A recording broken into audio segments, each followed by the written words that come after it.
SCP-104 Object Class Euclid Special Containment Procedures. SCP-104 is currently contained in a steel box with electronic keypad access. Access is to be restricted to Class 3 and higher. Do not allow SCP-104 to come in contact with any living tissue. Any and all interaction with SCP-104 is to be handled through robotic assistance or with full hazmat suits and gloves. Anyone found to be imprinted by SCP-104 must submit for unimprinting. Fail to do so within 24 hours of exposure will result in termination. Description: SCP-104 is a sphere, 35.5 centimeters around and weighing 2.3 kilograms. The outside is glass and very smooth, coating the sphere in inner layer 6 millimeters thick. Under this layer is an extremely intricate design of very thin black and white lines. This inner core is a delicately carved ball of wood, giving slight texture to the line design.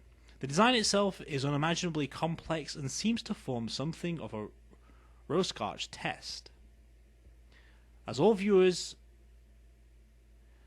seem to have different interpretation. Movement of a ticking sound from inside the sphere has been reported, but at this time is unconfirmed. Whenever a human touches SCP-104 in its unimprinted state, it will imprint on the subject. If the imprinted subject moves more than 9 meters from SCP-104 for more than 5 minutes, SCP-104 will appear within 2 meters of the imprinted subject. This shift appears instantaneous, disappearing and reappearing in less than a nanosecond.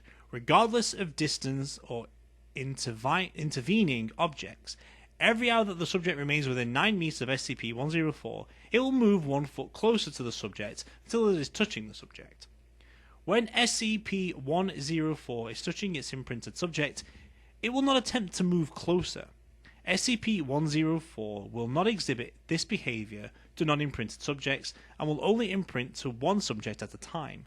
Thick cloth or metal appears to block the imprinting in most cases.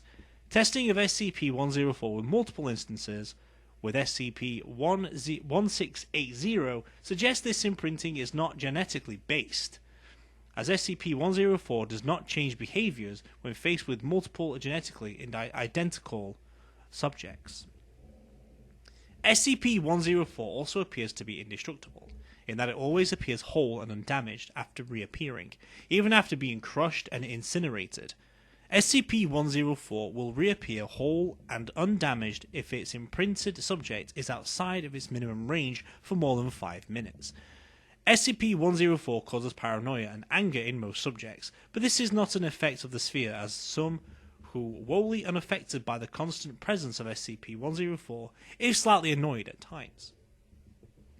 SCP-104 can only be unimprinted if the subject is killed or enters a near-death-like state.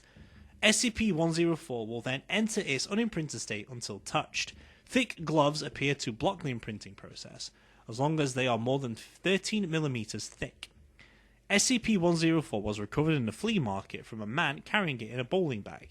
The man never identified himself and sold it to Agent Carter for $25, thanking him profusely before running off. Notes 104-1108-R. It has been theorized that SCP-104 is some form of extra-dimensional probe or recording device. This appears to be unlikely, as it appears to be made of terrestrial materials and has no means by which to record or observe anything. However, with few more explanations of its odd behavior, the theory is being investigated. Signed, Dr. Jones.